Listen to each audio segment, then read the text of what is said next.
We are back with another mock draft reaction. Today, we're tackling Chad Reuter of NFL.com's 3-round NFL mock draft. For those of you guys new around here, what we're doing is doing a Dynasty Superflex rookie mock draft. We're going to alternate picks here based on the landing spots, the draft capital, verbatim as if this happened in the NFL draft. Get us some good practice for rookie drafts. A quick disclaimer before we get into it. If a player was not selected in this draft, he will not go in the 2-round mock draft. So if you're wondering where's player X who didn't go, we're not going to include him in this. We have a bunch of picks to work with. So should be fun ranking these players, talking about the landing spots, the fits that we have here. Should be a lot of fun. Danny, are you going to kick us off at 101 or am I going to kick us off at 101? So you're going to kick us off at 101. And before we get into it, I mean, we may as well have this conversation before we get into the 101 now. I don't expect this is going to be the direction you go at 101 specifically, given the player and team fit we see from our number one player on the board. However, we do have to make preface to the fact that in this mock draft from Chad Reuter himself,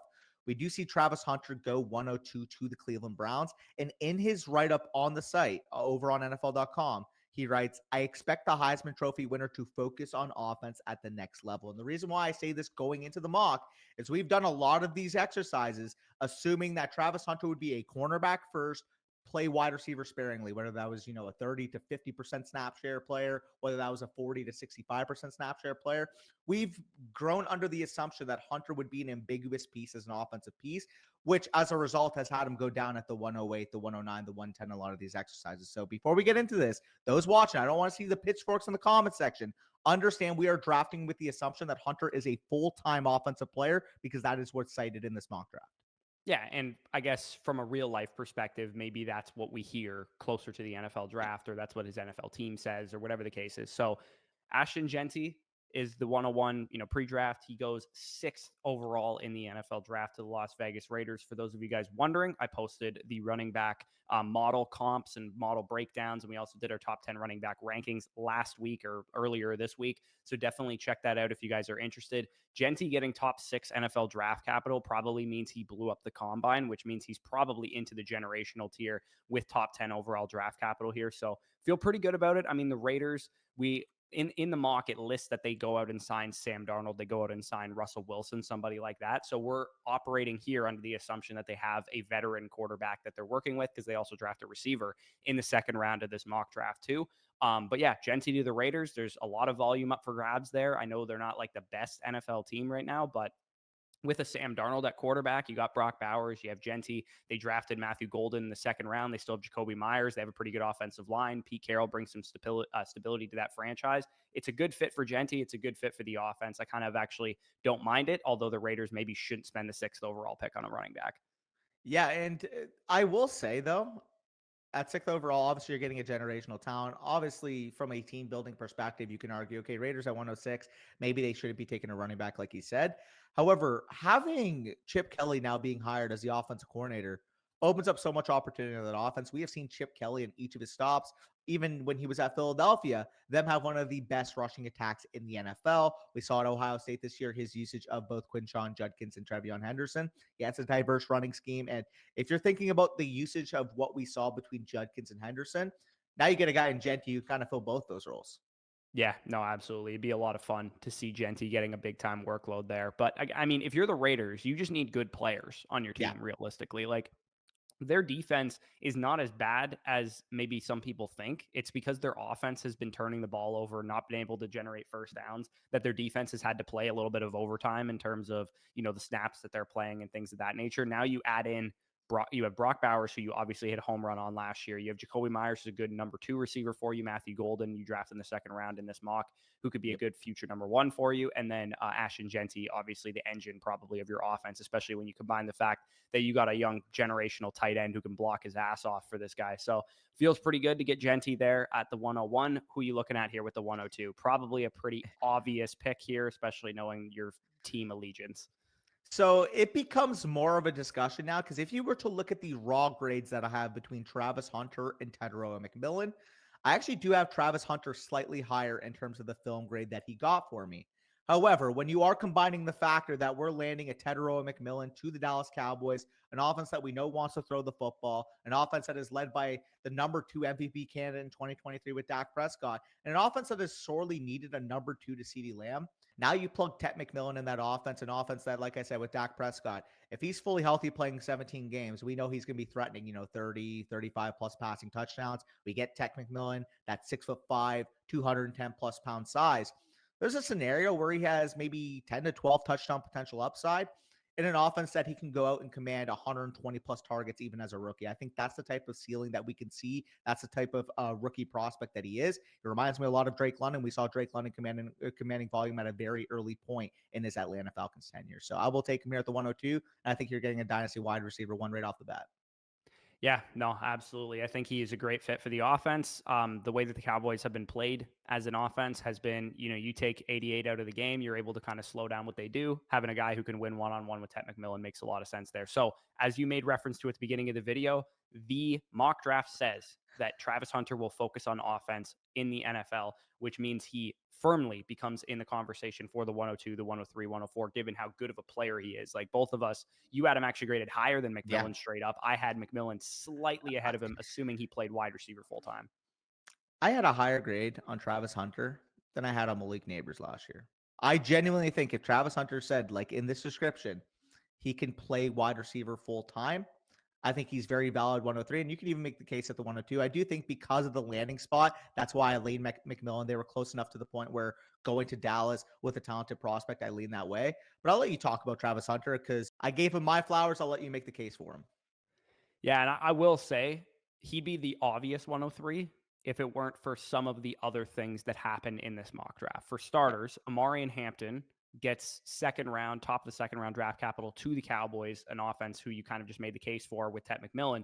They're going to be a good offense. They have a good offensive line. He's going to get a lot of volume in that offense. He would become in the conversation from here at 103. I have graded now both of the quarterbacks in the class. Shedeur Sanders, as much as I like third overall draft capital, would not be valued this high for me, but Cam Ward going first overall to the Titans would definitely come into the conversation if I needed a quarterback. We obviously don't have dynasty rosters that we're working with at this point in time, but if we did, you needed a quarterback, I would be okay passing on Travis Hunter here. The thing that really pisses me off is that Travis Hunter is the pick second overall, and their quarterback solution is to take Quinn Ewers 33rd overall in the NFL draft. And as a Texas Longhorns fan, I can tell you that is probably about 4 or 5 rounds too early for Quinn Ewers, the prospect.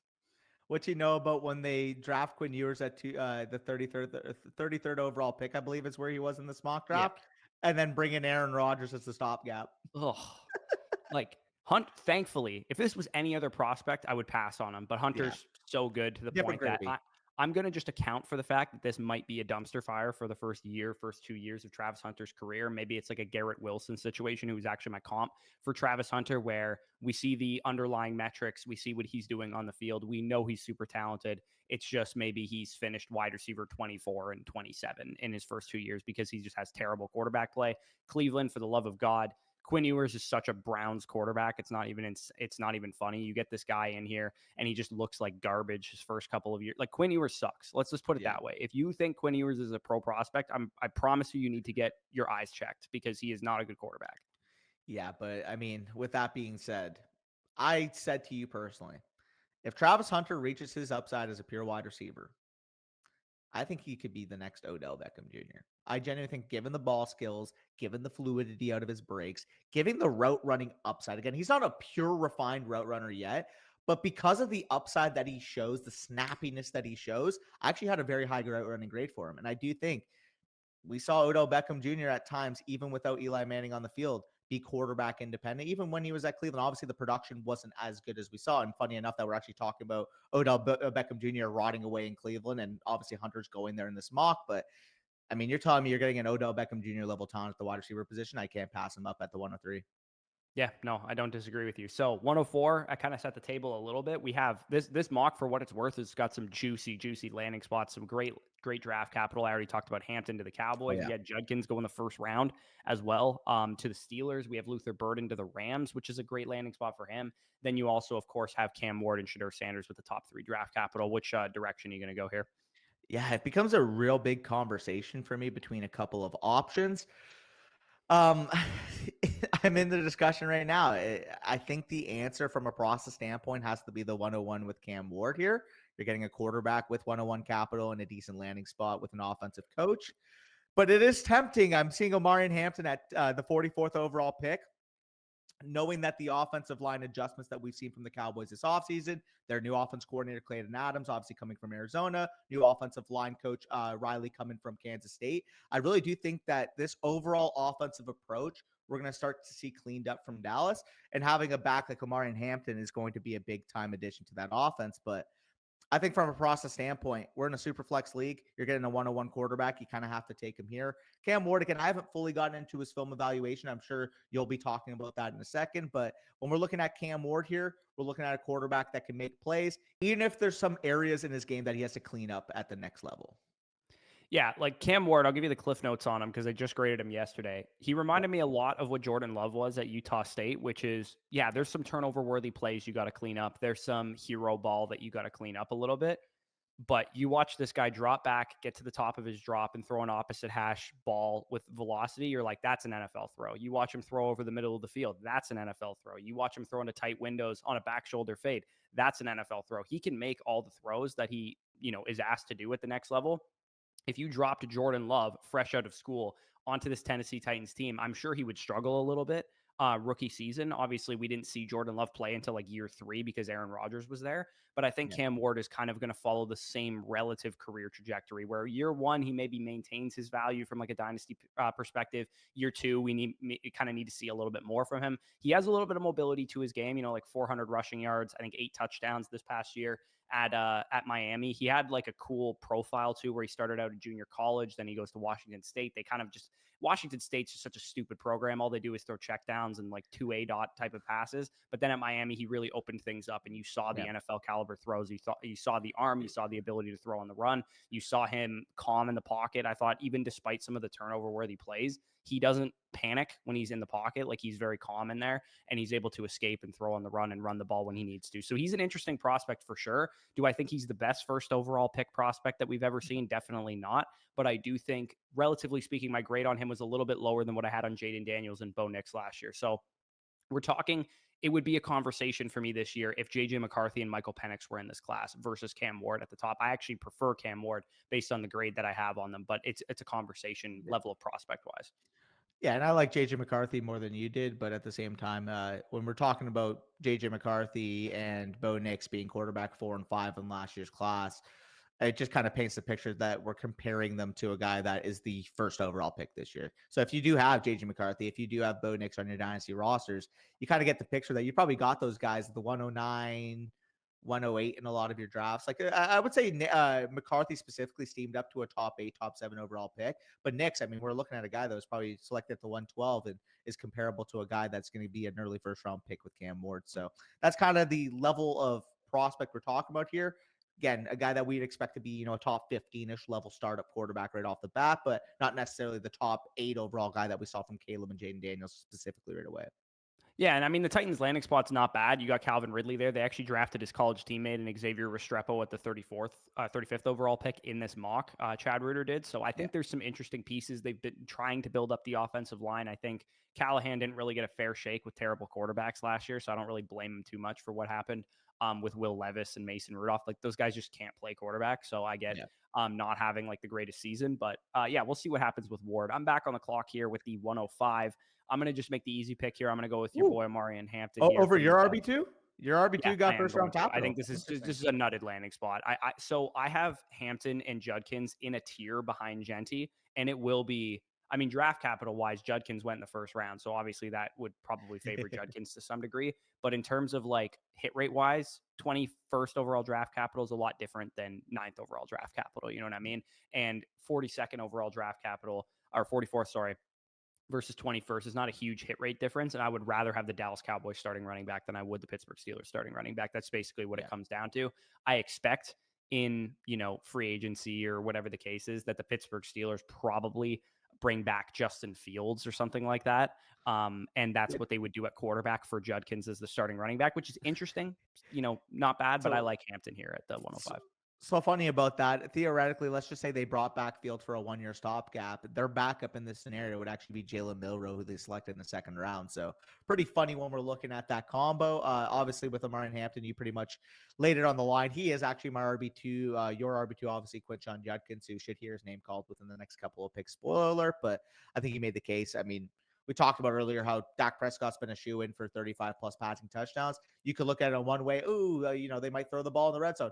When in actuality, when you've looked at Dak Prescott inside the 5, inside the 10-yard line, it's not like he has been, for example, we see Patrick Mahomes. When the Chiefs are inside the 5, we know some type of trick play might be coming, some type of, fade route, Travis Kelce running a little stick.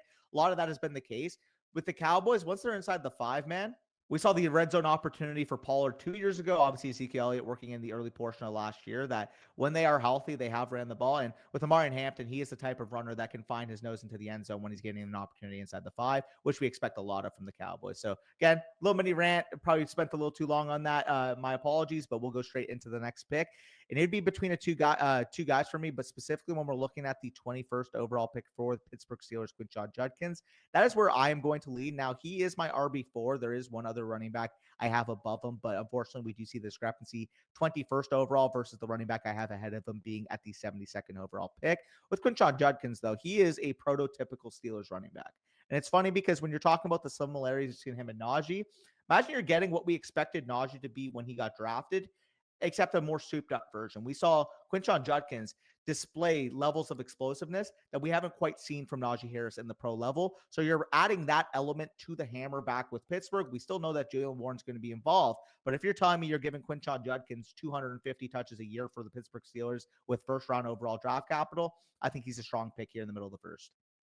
Yeah, it's funny that the quarterback plan that they have in this mock is they go Justin Fields and then shittier Justin Fields in the second round with Jalen Milroe. To me, it's like if you're Yeah. going to go with that route of quarterback, I get why you'd have two of them in case one gets hurt or Yeah. something. But for me, it's like Fields is just way better. So you might as Yeah. well build around Fields and then spend that second round pick elsewhere. But anyways, yeah, Judkins, perfect fit for this offense. Their offensive line, I expect to take a pretty big step in year 2. They had a lot of moving parts this Yeah. year. Pittsburgh on their offensive line, a couple of rookies that they had, Zach Frazier, the Washington offensive tackle that's escaping my name, Fatanu. They had those guys coming in this year, and I think that in year Roderick 2 of those Jones. guys, that would make a big time difference. And then you also had the Georgia left tackle there, still getting better every single year. So yeah, Judkins a great fit for that offense. I'm on the board with 107. Some people might be screaming that we got the 3rd overall pick in the draft with Shedeur Sanders going to the New York Giants. And for what it's worth, because I'm going to rip on Shedeur Sanders whenever he comes off the board a little bit, because the way I would describe Shedeur Sanders' play style is all the worst parts of Caleb Williams, except without the physical ability. It like Shedeur Sanders is very accurate. He throws a great deep ball. He's got good field vision. And I think he's just generally a smart passer. However, he has the hero ball quality without hero ball tools, which really scares the crap out of me because he's really bad under pressure. He holds the ball way too long. And it's not like he has Caleb Williams escapability or Drake May tools or something like that. He's trying to do things that he's just simply not capable of doing. And an NFL team will have to coach that out of him. And that is going to take a while, in my opinion. He needs to understand and recognize that, hey, buddy, you need to play like Jared Goff. You need to play like Geno Smith. You need to play like somebody who doesn't have the tools to be able to extend plays and keep plays alive, because I just think he's got an average arm. He's got an average mobility. And I don't think he's worthy of going this high. Like, I have him ranked at 13th overall in my Superflex rankings right now, because I actually don't even think he's going to go in the early first round. I don't think an NFL team is this stupid that they're going to draft a quarterback like Shedeur Sanders at 3rd overall. So this is actually a stat tweeted by Matthew Betts, the fantasy PT on Twitter. So the pressure to sack ratio for the notable quarterbacks coming out last year: Bo Nick 6.3%, Michael Penix 7.6, McCarthy 16.8, May 18.8, and obviously Daniels and Williams being, even May for his own right as well. May, Daniels, and Williams, their pressure to sack ratio is going to be higher. Obviously, they're more creative quarterbacks, getting out of the pocket. We do see that at the 18.8, 20.2, and 21.9%. So even accounting for the physical tools of May, Daniels, and Williams, when you look at Shedeur Sanders' pressure to sack ratio this year, it's on track with those guys rather than being on track with the Knicks, the Penix, and even the McCarthy.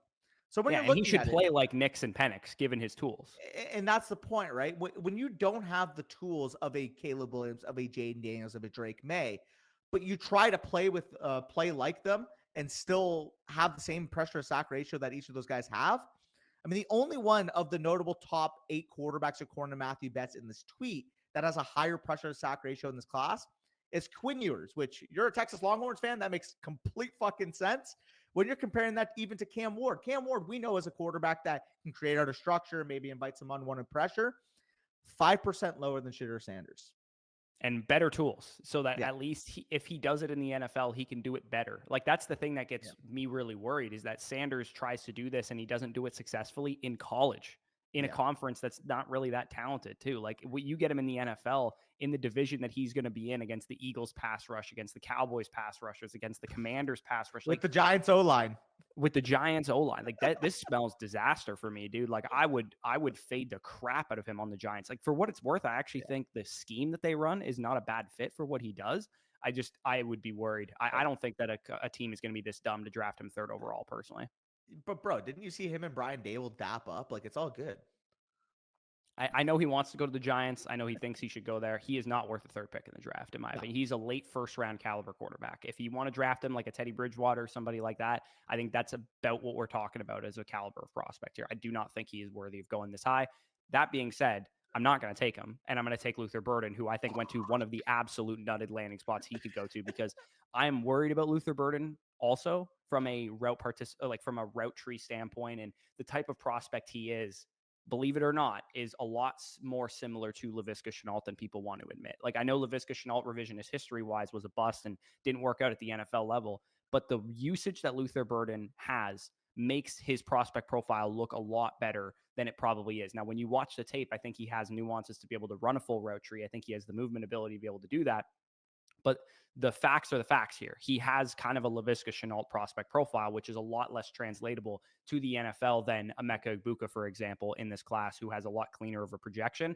Luther Burden going to the Rams, however, would be an excellent fit, because all he needs to do there is win early in his routes, find spots against zone coverage, work after the catch, just like kind of Puka Nacua does, except Luther Burden is physically way, way more talented even than Puka Nacua is in terms of what he can do after the catch. So I love the landing spot for Burden. This would be one of the best spots he could go to for sure. I was hoping he fell back. I'm not going to lie. I was debating between him and Judkins, and I'm like, oh, maybe I can get Burden to fall back my next pick. But I mean, you're too sharp to let that happen.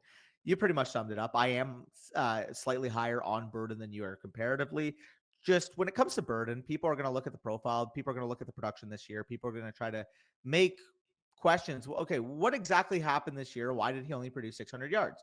Because that is the real big blemish in his prospect profile. You look at a guy that was threatening for the Blitnikoff last year, a guy that we had coming into this year saying, okay, is he going to take that Malik Neighbors type of leap? It didn't quite happen. However, I will say, when I did watch him, there is a lot of contextual patterns when you're watching how that Mizzou offense operated. I mean, the fact of the matter is, when he's running half of his plays as being clear routes, when he's running stop routes, when he's not really being used on the move as much as we'd like to see from a player with his level of yards after catch, with his level of natural movement, natural fluidity, I'm upset that they didn't develop him the way they should have. And again, that could be partial. Maybe Burden wasn't ready to accept more responsibility. We could also point it as a negative on Luther Burden, but I just feel like there's so much meat left on the bone here for a guy that's, in my opinion, guaranteed to be a better pro than he was as a college player. Yeah, see, I'm just a little bit more hesitant on his translatability. I think this is a great landing spot for him. I would be all in at this landing spot. Yeah. However, he got outproduced by Theo Weiss, who barely got invited to the combine this year. Like, that's just a stone cold fact. So that's the part I'm worried about with Luther Burden. It's like his profile. Shenault had a great sophomore year too, and then his junior season he had he wasn't used correctly, and we were making this exact same excuses that we were for Burden right now. So that's the thing I'm a little bit worried about. No, there's definitely a risk. However, I'm willing to overlook it because I did see the high end flashes. So we're going here at the 108. Could make the case. Shedeur Sanders. People are going to be screaming at home, oh, how are you not taking Shedeur here? Because I'm looking at Tyler Warren going in the top 10 in I'm assuming that we're probably going to be running a 0.5 premium or something like that, even if there's no premium. The leagues that we play in have a little bit of a premium to them. Yeah, so we'll be taking Tyler Warren again. Even if there's no premium, I do think Tyler Warren is worthwhile of being this high. We're seeing the draft capital. We're seeing a clear opportunity in New Orleans to be potentially the number 2 overall offensive threat in that offense. Kamara obviously getting older. We know Olave, when he's healthy, is going to be the number 1.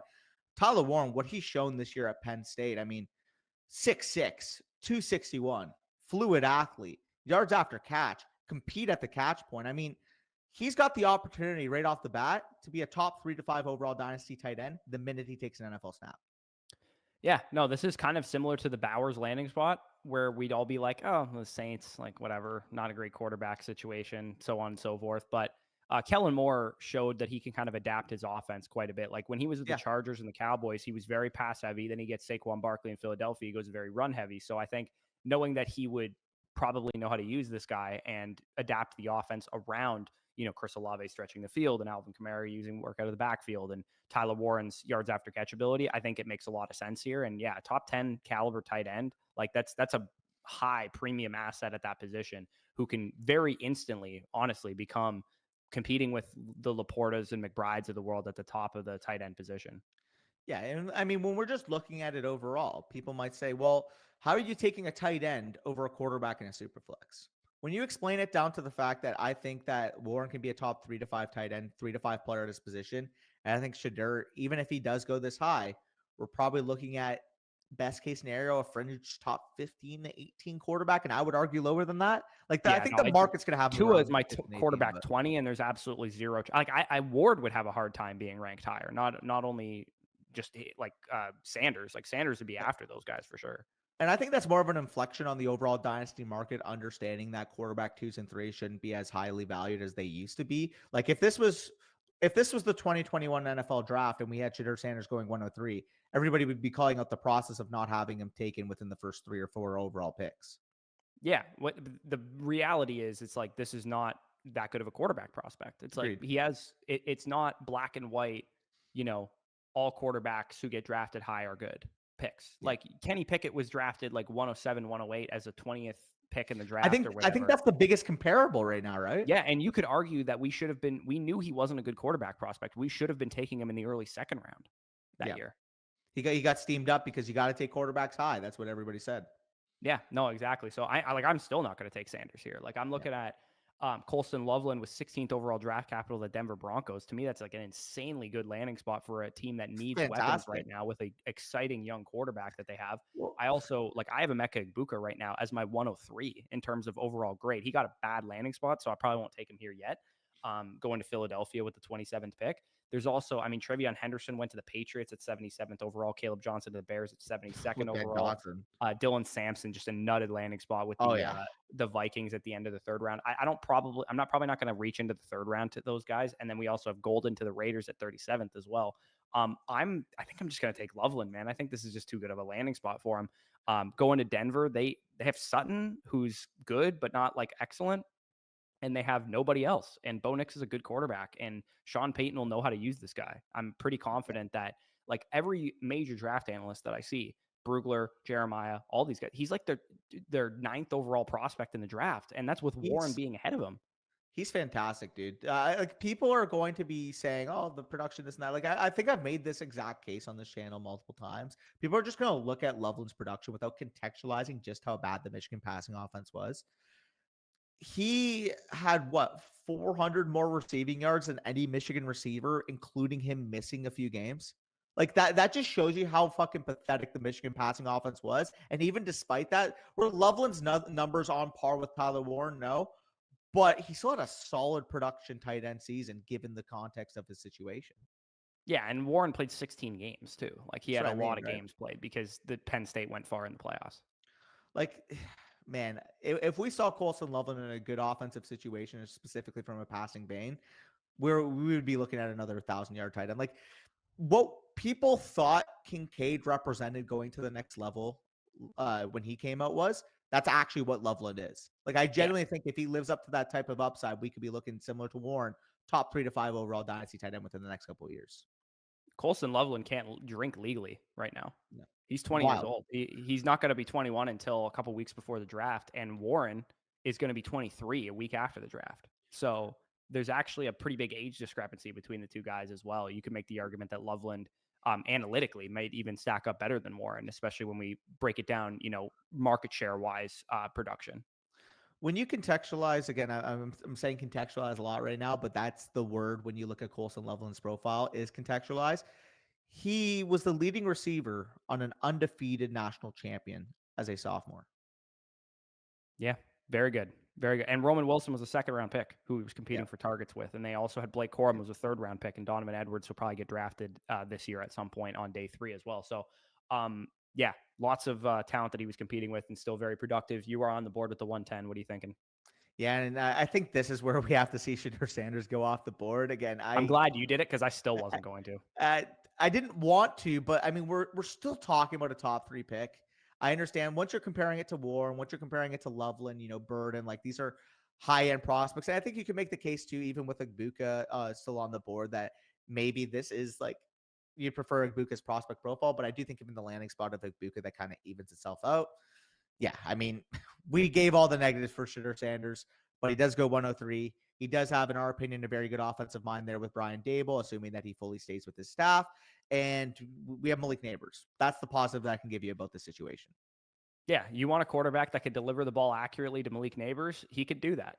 It's the problem is how much time is he going to have to throw the football because he can't really Yeah. create, an offensive line kind of sucks. So that would be my major concern with Shedeur. And we could do the thing. It's like, oh, nobody knows how to evaluate quarterbacks, so just take them high and hope for the best. It's like, well, I'm still going to try to Yeah. evaluate them, and I don't think that Shedeur That's just an Sanders is a good excuse for prospect. people that don't do the work. That's Yeah, an excuse exactly. for I people think that don't Cam do the Ward's work. a much better prospect than Shedeur Sanders, so I'm going to be targeting Yeah. Cam Ward, and I'm probably not going to be targeting Shedeur Sanders very much. Depending, I mean, if Shedeur Sanders, in my mind, goes in the late first round of the NFL draft, where he probably should be going, I think the market will adjust appropriately and probably take him around the 110 to the 202 or something like that. And that at Yeah. that point, I would be willing to take shots on him. Yeah, now the real question comes, are you taking the last first round quarterback here? You taking the last first round receiver? You dipping into round 2? I'm curious what direction you go here at that 111. Yeah, well, I mean, I have not, full disclosure, I have not graded Jaxson Dart yet, but I'm pretty confident he'll end up higher than Sanders by the time I'm done grading him because analytically, like he checks a lot more boxes than Sanders does, and he also has much better tools. He's way more athletic. He has a better arm. Yeah, he played in like a Mickey Mouse scheme, but it was still the SEC that he was playing against, and it's a better conference than Sanders was playing in. So I'm not going to take Dart yet. He'll probably be in a couple picks later. To me, my third overall graded prospect is on the board. And I realize he went to the Philadelphia Eagles, who have Devontae Smith and AJ Brown. But financially, if you look at their contracts, they Yeah. have outs as soon as next year. Not that the Eagles would ever want to move off of AJ Brown or Devontae Smith. They're excellent players. But if this is a cap savings kind of move, which is I imagine the rationale for taking this player, if you're the Philadelphia Eagles, you maybe don't want to pay a third or a second contract or a third contract to Devontae Smith. You don't want to play another big contract to AJ Brown after this year is over. Maybe you use this as an excuse. Okay, Igbokwe shows us a lot in year 1. AJ wants 40 million a year or whatever the wide receiver market is at that point in time. We're going to trade him away for a first round pick, and we drafted Igbokwe to prepare for this scenario. This is a rebuilder's pick. This is what you'd be doing in a dynasty draft. When Igbokwe would inevitably fall as a result of this landing spot, you just draft him and you hope that by year 2, by year 3, he's a much more integral part of the offense and he shows you the baseline level stuff that you need to see those first couple of years. And it would be ironic if the Eagles decided, hey, we got to save money at the wide receiver position and trade up and draft one, considering that that is basically the exact scenario for how they got AJ Brown, except they were on the other side of it, where a team Yeah. didn't want to pay AJ Brown and they go and swoop Boone and ended up taking him from them. But I'm trying to find any rationale that Chad gives. So obviously, they do trade up here, obviously, as the Super Bowl champion. They're picking at 27th here. They trade up with the Baltimore Ravens 5 picks ago and make this selection. He does mention here that they often focus on the trenches early, but how we did trade up for Devontae Smith 4 years ago and cites team's depth at receiver lacking. So very, Which is true. Dotson yeah. is your third receiver. He's not very good, and there's not a whole lot behind him. It's definitely fair. It's just like when you're a Super Bowl champion team and you don't have a whole lot of needs, offensive line, defensive line, secondary, like their team is You just have a really luxury good. pick So if I you want. get a luxury pick at a third wide receiver. It would suck from our perspective. Yeah, absolutely. Especially, I mean, full disclosure, when we're looking at the offensive situation from a fantasy lens, Igbokwe is a third wide receiver in a low volume passing offense. At least in the short term, like you said, maybe in this Maybe they scenario, throw more because Moore is gone, and maybe that's who was driving the train. But like Saquon's getting older too. I think Like it's maybe more they so a have. Hurts thing. Yeah, I don't. it's Yeah, Hurts is probably never going to throw the ball 675 times a season yeah. either. Yeah, like, and people might say, well, what about the circumstances we saw similar a couple years ago when the Cowboys took CD Lamb in the first round? I do think there's a big difference between those because as much as I do like Igbok as a prospect, I did think personally that CD Lamb was a better prospect. We all are also looking in the situations that the team needs. The Cowboys at that time, yes, they had a set top two wide receivers, but it's Amari Cooper and Michael Gallup versus AJ Brown and Devontae Smith. There's a Yeah. difference there. On top of that, as much as I like Igbokah, CeeDee Lamb had the upside to eventually be the one on that team. And even though I think Igbokah is going to be a damn good player at the next level, saying he's going to be better than Devontae Smith or AJ Brown is a very high task. It is. It is. I do think he has a chance to be as good as those guys. I just think it would be a hard pill to swallow to say, yeah, he's gonna like eventually be the one on that team. I think this is a financial move why they would make this. Yeah. This is the best player on your board. It gives us flexibility to not have to pay these guys again if we don't want to, and that's why you do it. Maybe you want to pay Smith but not AJ Brown. Maybe you want to pay AJ Brown but not Smith or whatever. There's options that they would have there. You are on the board with the 112, and we can try and speed this along a little bit. Yeah, and I feel like this is going to be a guy that we're both higher on than the dynasty market because of how much the dynasty market just wants to look at the bottom line production and maybe the age complex here. Although he is sub 22 years old, but we both really liked Matthew Golden when we were watching his film.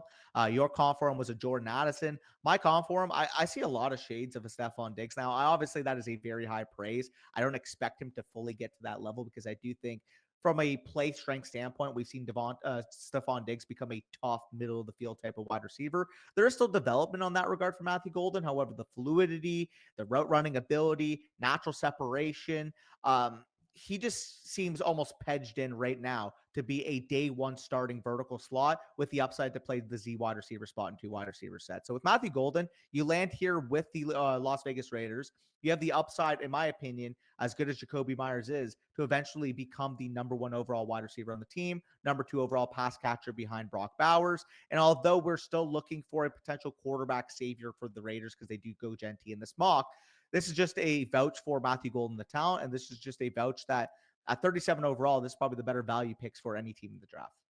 Yeah, and he mentioned in the mock that they would sign Sam Darnold or Russell Wilson. So I guess that would I be like like that. what you'd be looking at for a quarterback year one. Yeah, Golden, as a Texas fan, like we should have used him for the first five, Yeah. 6 games of the year. It's the easy part of the schedule. Golden wasn't on the field very much. If you pace out his numbers, week 8, week 9 onward, he was pacing like a 1,300-yard, 9-touchdown season, very easily outproducing what Isaiah Bond was doing and basically the engine of that passing game. And he showed up when it mattered most. So yeah, the analytical profile is not going to be too kind to him because his Houston production's kind of so-so, never had 1,000 yards in college football, but he is an early declare, did have a great season this year. If he had gotten on the field earlier with the Texas Longhorns, he probably has a much better year and his profile looks a lot better. I think he's the best route runner in this draft. I think obviously Igbokah's up there as well, but what Golden can do at all three levels, that snappiness he has in his breaks, like I said, like it's tough for me not to have Matthew Golden higher than I do. But I just think at the next level, if you're getting this guy at the tail end of your first round, he is rock solid. Like we had to take Jordan Addison in the middle of the first round of his draft year, JSN in the middle of the first round of his draft year. The fact that you're getting a Golden at the 112 and what's known as, at least from a consensus standpoint, a weak wide receiver class really shows that it has underrated depth. Yeah, no, absolutely. I think that makes a lot of sense there. I really, I gotta vouch for Jaxson Dart here. We're gonna go with Jaxson Dart here at the 201. I don't think Jaxson Dart will go in the first round, No. but in this mock, we're living in this universe here. 31st overall draft capital, the Jets.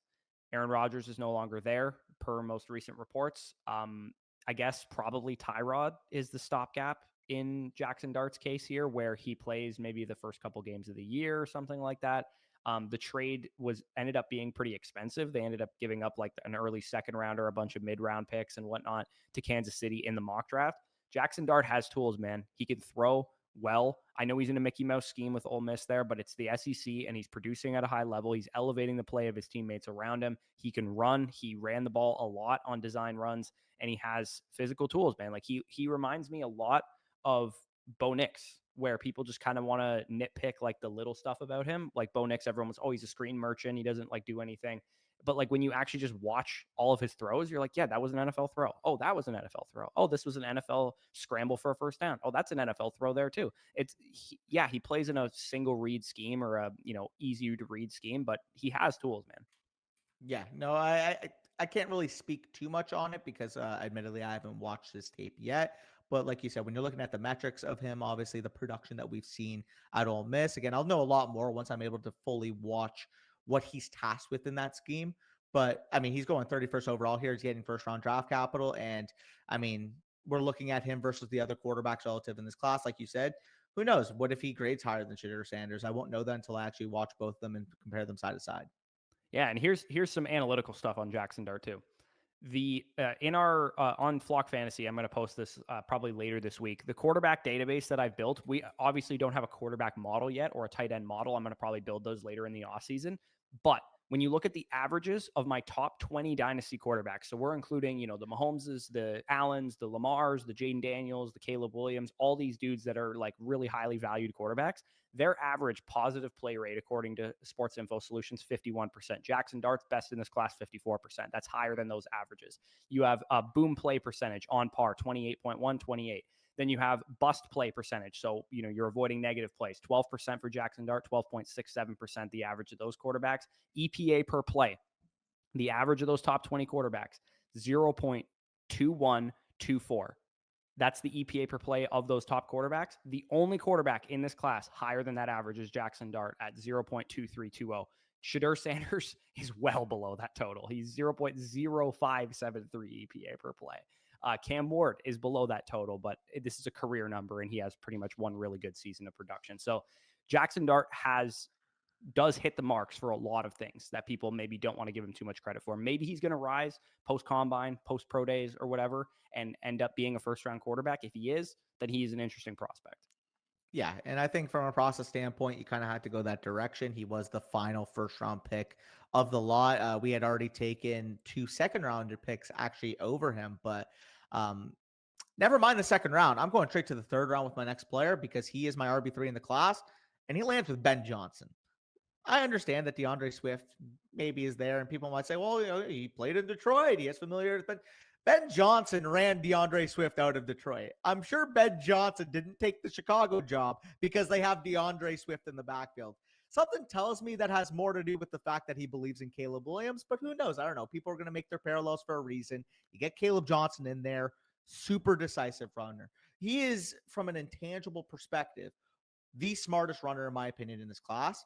And you're plugging him with Ben freaking Johnson, the smartest offensive coordinator, in my opinion, in the league. Or, head coach now, obviously. One of the top 3 to 5 offensive minds in the league. Let me fix that. You had to walk back your take there. I had to walk back because you got your Montgomery. This is your Montgomery. Yeah. Caleb Johnson's your Montgomery if you're Ben Johnson. And yeah, we saw Ben Johnson. What did he give Jamal Williams, like 16 rushing touchdowns the final year that Swift was there? Like, Johnson's going to be the guy who gets the inside the 5 work. This makes a lot of sense. Like, I actually do think this is very likely to happen.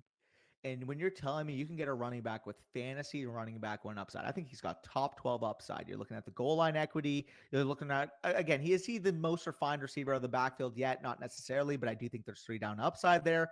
And like we're saying, we plug him in with Ben Johnson, who has worked with bigger backs. And as soon as Ben Johnson sees 21 touchdowns at Iowa this year, he knows exactly what he's going to do inside the 5-yard line.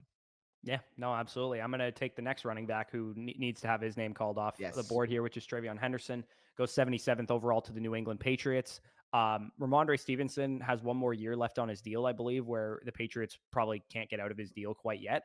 But Henderson he's one of these guys where I just find myself going back and forth on, because everything that Henderson does well is very valuable for fantasy, which is on third down, catching the football, breaking away long touchdowns, big play type of upside. The things that he doesn't do well don't matter as much for fantasy. So that's why I'm like, the NFL draft kind of personality part of me wants to be like, I don't know if this guy's like a perfect fit for a great NFL running back, but the fantasy part of me is like, it doesn't matter. He might catch 100 passes at some point in his career.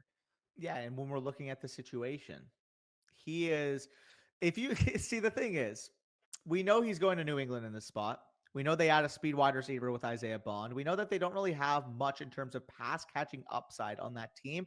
And as much as I like Isaiah Bond, his role at the next level isn't to be a 150 target wide receiver. So when we're looking at the fit specifically with the Patriots, with a talented quarterback like Drake May that can keep the ball moving, that can keep the chains moving on third down, and you're looking at Henderson's skill set, I mean, Josh McDaniels, we have seen work with who before? exactly. I mean, we know a ton of Patriots running backs that have caught a lot of passes in his tenure. Yeah, no, he could be your, Dion Lewis or whatever running back you want to make reference to With there for 4.3 sure. speed. Yeah, with 4.3 speed, and he's going to blow up the combine. You guys are probably watching this before the combine, but yeah, he will probably blow up the combine as well. So you are on the board here with the 204. Which direction are you going? Yeah, so it does become more of a conversation now. I do think Trevion Henderson was the clear next best pick. Um, Obviously, I'm not going with a guy like Quinn Ewers. I haven't fully watched Restrepo yet, although it is interesting he goes 35th here to the Titans. I think that could be somebody that once we watch the tape, we end up even being higher on. A guy that I did watch the tape on that actually lands in a strong spot given his skill set. Shakir obviously going to play more of a slot role, so that might be a little bit confusing for how they utilize Jack Besh, but I just watched Jack Besh yesterday, and he is, in my opinion, a shoe-in strong wide receiver 2 at the next level. Again, maybe his floor is more so he ends up being a 3, but I don't see any scenario where he's not a strong starting option at the next level. What I wrote in his profile, yes, you're going to look at the athletic limitations, think, okay, maybe he's not got the most juice in this class, and I understand that. But when you look at his hands, he's arguably got the best hands in this class. Nails. When you're looking at his after the catch ability, he is your prototypical power forward. And funny enough, I hate saying this because of everybody's going to throw this around, but you do see some Cooper Kupp in this game. I'm sorry, I have to say it. You do see some Cooper Kupp with Jack Besh, and if there's someone out there that's watching this saying you're only saying this because he's a white wide receiver, plug on the TCU film. You're getting tough middle of the field ability. You're getting elite hands. You're getting a solid separator despite his athletic limitations, and the usage that we could see at the next level.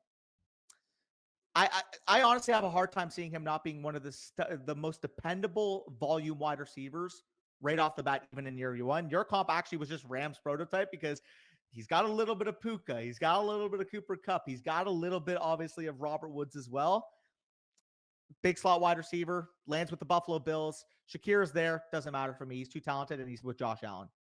Yeah, I wouldn't take back Besh this high just because I actually don't like this landing spot because I think him and don't Shakir either. need to play the same role. But I do like the player for sure. If he had gone to like a landing spot like the Texans or something, I probably would have taken him this high as well. But we got to speed this up, so I'm going to go on to the next pick here. I'm very surprised you didn't take Dylan Sampson going to the Minnesota Vikings. I think that is one of his best landing spots. You want a little do-over here? We're not giving you a do-over. You get to live with this one. Full transparency, I didn't see Sampson actually made the mock. So I didn't actually see he made the mock. So this is why we're going to take Sampson here, and why Danny probably takes Sampson with the last pick. If he was listed at the exact bottom of the fucking mock draft board for what it's worth. But hey, I mean, if your guys are in your own drafts and fucking you can't read the board, I guess that's your own fault as well. That's why I'm leaving this in. 97th overall draft capital to the Minnesota Vikings. You got a guy who is going to threaten 4.2 speed for sure. He is really, really fast. And you got an outside zone rushing scheme with Kevin O'Connell with tons of playmakers on the outside. Don't know what's going to happen with Aaron Jones. Don't know what's going to happen with the rest of the backfield. But Dylan Sampson, you give this guy 15 to 18 calculated touches a game, he can be electric in the NFL. I think he has Devon Achane level upside in a landing spot like this. Let me just really be clear about that. I think Sampson's very landing spot dependent, but in the Minnesota Vikings landing spot, he has Devon Achane upside. Yeah, no, he's fantastic. And if I saw that he was at 97, he would have been the pick. I was even higher on Sampson than you are, full transparency. So let me just give the pitch, right? You said Devon Achane. I see a little bit of CJ Spiller. I thought he was a much more refined runner than people would have given him credit for. You would think first year starter, 4.28 to 4.32 level speed. That's the type of burners that we got here with Sampson. I thought he was very decisive, and I thought tempoing his runs to the outside. He didn't look like the simple 4.2, 4.3 speed back that just tries to outrun everybody to the perimeter and just get on the edge. I saw a lot of times, like he was behind his blocker. He put his hand on their back. He was leading them to the leverage that he wanted to do, that he wanted them to have. And he was decisive once he saw leverage. That was the one thing that I noticed is that, again, if you're going to be a 4.2 speed runner, I don't also expect you to be sound from an intangible perspective. Yeah, no, for a one-year starter, he definitely displayed a lot there. So we're going to go 206 to 212. Lightning round here. The only person giving analysis is going to be the one making the pick. So you're on the 206, and then I'll go right after you with the 207. Yeah, now let me actually take a look at the full board before that happens again. But all jokes aside, I think the next best pick here would be between a couple of guys. I watched Tez Johnson last summer, and I thought he was a very sound wide receiver. Obviously, the size is a little bit concerning for me here. Wouldn't lean that direction specifically because I think Higgins is going to be back. I don't know if that was actually written in the report, but It wasn't. I regardless, looked. so he wasn't It back was in the not. report. He No. wasn't back. No, it Like wasn't listed anywhere in the report. okay, so it didn't say whether he was back. No. Okay, so with that context in mind, God, I think Besh and I think Sampson were the two best left on the board. I think I'm gonna go Restrepo. You gotta look at the draft capital here, 35th overall. You're getting a dependable wide receiver for Cam Ward, obviously, who goes at 101 here. Again, did watch him this summer, dependable slot wide receiver. Maybe I will rewatch him and then I get some more Lab McConkey vibes because I've seen those being thrown around. But until I actually further watch his 2024 tape, I won't know 100%. However, what I will say from the 2023 film, just a smart, fundamental football player, day one NFL slot wide receiver. And if he's getting 35th overall draft capital pair with Cam Ward, I'm trusting that evaluation. Yeah, when I mean, I didn't watch his tape, but I have obviously watched Ward's, and I Yep. think he reminds me a lot of Josh Downs. I think that's a good comp for Yep. Restrepo. Is he's more Downs than he is McConkey. McConkey can play more on the outside. He's Yep. more athletic, things I, of that I I nature. just said that because I saw it thrown around a little bit It again. I has been don't thrown know around. for Yeah, sure. I think Yeah. Restrepo is a little bit more Josh Downsy than he is Lad Yep. McConkey was, but I think that's a great pick there. To me, the best available player on the board. I know it's gross, but it's probably Jalen Milroe, just because if again, this is when you say the phrase, we're bad at evaluating quarterbacks or whatever, because if Jalen Milroe hits, he would smash his ADP here because Jalen Milroe can run like a madman. And the Pittsburgh Steelers, for what it's worth, if Justin Fields is ahead of him on the depth chart, which is probably what would happen in this scenario, and he gets to sit for a year or sit for most of the year, or whatever the case is, I think Jalen Milroe could be good if that happens. I wish he would have went back to school. I really don't think he should have came out for the draft this year. I wish he would have went back to school. But if he gets a redshirt year with Pittsburgh, who knows, man? He could end up being a future starting quarterback for them. And if he is, he can rush for 800, 900 yards a year. And that's going to make him a very valuable dynasty quarterback. Yeah, I mean, the 52nd overall, isn't that literally the draft capital that Hurts got when he got drafted to the I Eagles? believe that was the exact pick. Yeah. Exact pick, yeah. So again, I do think he's got a ways to go before he ends up developing to even like, for example, even when Hertz was in his like first year, we did see the glimpses of the intangibles that he brought. I don't necessarily see that being the case with Milroe yet. I mean, full transparency, two of the biggest games that I watched him play were against my Michigan Wolverines, which are arguably two of his worst games as a college quarterback. So maybe that's also dissuading me from him. But I mean, you laid it out. If you can get a quarterback with this type of rushing upside that goes in the top 55 at the 207, this is the worthwhile stat we have to take them. Yeah. No, absolutely. Milroe had the year before the year 2 years ago. Like last year, last college football season, we were like, okay, this is the year where you're like things started to click for him. And then his next year should be his breakout year, like we saw from Jalen Hurts before he went Yeah. to Oklahoma.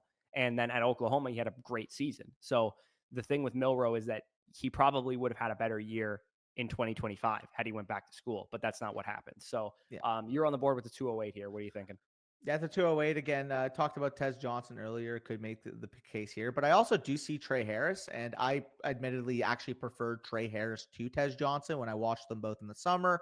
Again, you actually graded Harris based off his 2024 season. He's actually next up for me that I'm actually going to be watching today, based off what I saw from his 2023 film. He reminded me a lot. Again, I saw this guy a lot in Dallas. Obviously, he had a very, very good second year. He reminds me a lot of Michael Gallup in the sense that the lateral fluidity maybe isn't the greatest, but at the catch point, that's where they make their hay. And when I watched Michael Gallup, obviously he had all the traits to be a strong number two wide receiver, but he didn't quite have that lateral movement, especially after the ACL injury that he suffered. He lost all of his lateral movement to develop into a true number one. And again, you did the full evaluation on 2024. I can only speak on what I watched in 2023. Is that about what you saw in his 2024 film as well? Yeah, he kind of reminded me of Keon Coleman, where he Yeah. just like doesn't know how to run routes at all. Where like I mean, not that he doesn't know how to run them at all. Like he can run a vertical route stem, like Vertical comebacks and plane. whatnot, but he can't The really. Gallup, the Gallup Yeah, diet. he can't really run nuanced routes right now, and especially given that he played at Ole Miss, which like Jackson Dart, he doesn't really have like a great offensive pro style scheme to work with. Harris is going to be an interesting prospect athletically. I want to see how he tests, because if he tests really well, I do think he has a chance to be a developmental number one at the next level, just like Keon Coleman is for the Bills. I think they're trying to develop him into their number one wide receiver. We'll see if it's successful or if it's not successful. We have no idea yet. He's only played one season in the NFL, but I think Harris will have a similar career trajectory to whatever happens to Keon Coleman. Yeah, I think that's fair. We can move on to the 2-9 here, and I'm curious where you go because there's a couple interesting fits here based off the player to landing spots. Yeah, so speaking of Cam Ward, I did catch a good glimpse of Elijah Arroyo when I was watching him, and Arroyo is an interesting prospect for sure. I think he has very, very good tools. I think he'll test really well at the combine. Had a great Senior Bowl. People raved about how good he looked at the Senior Bowl, and 45th overall draft capital of the Colts. I think the Colts have been trying to get a tight end for a long time, and eventually they should be able to get one in this class. You got 5, 6, 7 good tight ends that should go in the first 75 picks of this draft. I think the Colts will end up landing one of them, and I think Arroyo is a great fit for what they want to do. I think he's not going to be a super high volume guy given the Pittman, Downs, and all the other receivers that they have there, but I do think he can be efficient on his touches and probably score 8 to 10 touchdowns on a good season. Yeah, I think that's a strong fit, and especially given the landing spot there with Indianapolis, they've been looking for this type of tight end for how many years? A Literally, long time. it almost feels like since Dallas Clark retired. Like we saw 1 year of Eric Ebron leading the league in touchdowns, and when's the last time you've actually seen a consistent tight end performance from the Colts? like, Yeah, for sure. um, What are you looking at here with 210? Yeah, so I mean, you took a tight end. I think I might just lean Harold Fannin Jr. going 81st overall to the Cincinnati Bengals here. Very polarizing prospect because you'll get, the film bro saying, can he actually truly play inline tight end at the next level? Or is he more of like a fullback? Like I've seen some weird fucking claims about Harold Fannin. And that specifically stems from the fact that he's not the greatest inline blocker, according to the people that are negative on him. And they're also questioning about his overall fluidity, despite being a smaller size at the tight end position. They don't really think he's fluid in and out of his breaks. Again, I'll know for certain once I watch his 2024 tape. What I can't argue against is how damn fucking productive this guy is. We're looking at, even if you just remove the tight end tag and you said this is a wide receiver, the fucking production is phenomenal. 117 receptions, 1,555 receiving yards, 10 receiving touchdowns. And when you look at specifically against high-end opponents as well, I mean, we're looking at Penn State, a team that made the college football playoff semifinal, 11 receptions, 137 yards of receiving touchdowns. Texas A&M, 8 for 145 and a touchdown in that game. It's not like he just beat up on less athletic, worse college teams. We saw it on display against NFL caliber athletes with Penn State, for example. Yeah, I saw I think somebody tweeted this out, or maybe I just like noticed this when I was building out the tight end database. The last tight end to lead his class in receiving grade, yards, touchdowns, yards per route run was Brock Bowers. So, Yeah. I mean, obviously, he was all they had. They fed him the ball, blah, blah, blah. There's going to be people who make that argument because I think it is somewhat true to some degree. Yeah.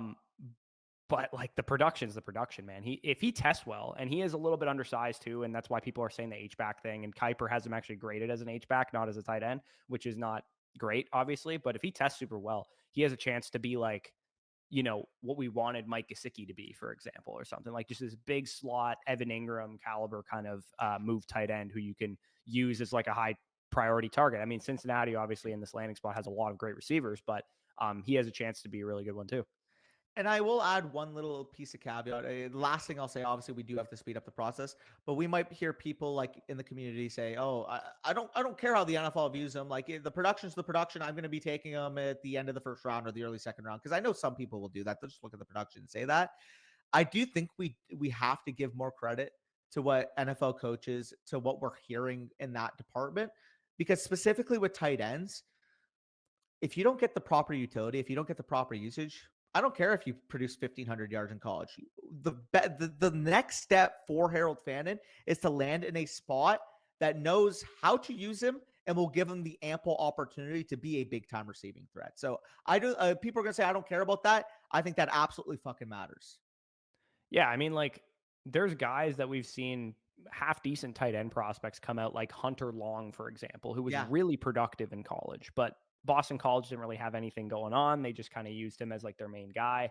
Michael Mayer, very productive in college. Of course, he kind of got Bowersed after last year, but still, like, there's guys that are productive at the tight end position in college. If you're not the athlete that you need to be, and you're not, like, that specifically was the issue with Mayer and Long, at least so far in their careers. And you're not going to be schemed up like number one or number two targets on your team. That's going to factor in for sure. So Fannon's going to be an interesting case, just where he goes. Hopefully, he can go to a place where he can be the number two target. And unfortunately, this is not really a landing spot. That would be the case because you have Higgins and Chase there, at least for now. I'm going to roll with Isaiah Bond with my last pick here before you make the final pick of the draft here. It would have been between him and Jalen Royals, who went 91st overall to the Ravens. But I like Bond, 69th overall draft capital. Nice. To the New England Patriots, they have a lot of targets available. I think there's a lot to be said for Bond's ability to actually earn them because he didn't really do a good job of that in college, especially at Texas. But at Alabama, he kind of had the Milroe season at wide receiver, where it was like the season before the season was his sophomore year at Alabama. And then we should have seen a monster junior season out of him, and that didn't happen. And Bond, still very young, great movement ability, one of the most fluid receivers. You're going to watch him very soon. He is electric in space. He looks like Jalen Waddle on some plays. Like he is electric in space. He just doesn't really know what he's doing yet. Yeah, and I saw a little bit, like I said, of the 2023 again. The 2024 for some of these guys, I'm still catching up. So by next week, at least the 20th, like I'll have a lot more information on those guys. But again, with Isaiah Bond, obviously the comps coming out. We're at his high end. You're seeing Jalen Waddle 2.0. Walmart Jalen Waddle is my comp in the summer, but like you said, it just doesn't really look like he took that next step we wanted to see. No. So he didn't. And he was not asked to be the number one at Texas, which speaks a lot to maybe what he's capable of, because that's not what he was asked to do at Alabama either. So if two coaches are telling you, you're not really a number one receiver in our eyes, then you probably aren't one. So thankfully, he's really young. He was born, he's also can barely drink alcohol, I believe, right now. And he should develop at the next level. But the Patriots, however, are not known for developing receivers. So that would be kind of my worry here. For sure. But I will end this draft at the 212. You're telling me I can get top 64 overall draft capital Chiefs running back. I think I'm going to do it. Jaden Blue obviously goes here, 63rd to the Kansas City Chiefs. Isaiah Pacheco is not there long term. We know Kareem Hunt was kind of a stopgap for this year. Even if you're telling me you're only getting a receiving profile out of Jaden Blue from year one, which with an opportunity to develop as a rusher, I think that's worthwhile at the 212. It's Kansas City Chiefs, and we know that they realistically, outside of Xavier Worthy and potentially Rashee Rice coming back from that knee and suspension issue, are lacking receiving threats. We don't know if Travis Kelce is going to be back. We don't know, are they going to bring back a Samaje Perine? I'm assuming not, if they're going to be drafting a running back at 64 here. I just think there's a lot of opportunity to work in third down situations for Jaden Blue right off the bat. Yeah, let me tell you two picks that absolutely will not happen in this mock draft that happened in it. Jaden Blue and Quinn Ewers are not going in the second round. I can promise you that's going to not happen. They're both day 3 talents, in my opinion. I don't see either of those guys going in the second round. I probably would have gone with Jalen Royals with that pick. There was also, Trevor Etienne and, like I said, Etienne going to the Jags, by the way. Yeah, that seems stupid to me. Mason Taylor went to the Jags as well, who's an interesting tight end prospect. Savion Williams, if he can develop as an interesting wide receiver prospect as well, more of like a gadget guy at this point in time. Jalen Lane's getting some love, went to the Dolphins at 98th overall. Dylan Gabriel, Kyle McCord got third round draft capital for some reason. Savion Williams was also another guy I was considering. Not featured in this mock. No Devin Neal, no Ollie Gordon. We didn't take Tez Johnson, surprisingly, who went in the second round here, that you could have definitely gone with if you wanted to. No Jordan James, no Alec Manor, no Damian Martinez. There was a couple of guys that didn't go off the board in this mock draft. No Cam Scatteraboo either in the first 3 rounds, which definitely should have probably gone. Jaden Blue going in the second round over Cam Scatteraboo to me is absurd. But yeah, that's the end of this video. If you guys enjoyed it, leave a like down below, subscribe to the channel. If you're new around here, let us know what you thought of the mock. Let us know what you think of some of these landing spots. If you want access to our rookie draft guide, that'll be coming out February 20th. As when you guys are listening to this, that'll be pretty soon. And then we'll also have a ton of other content on the site, Dynasty Rankings, the Prospects tab. I'm going to be breaking down, or both of us are going to be breaking down our wide receiver rankings next Wednesday. And then we're also going to have the wide receiver prospect model comps and everything that I did for the running back stuff next Friday or Saturday as well. So stay tuned for all that stuff. Subscribe if you're new around here. But with that being said, peace out. We'll talk to you soon.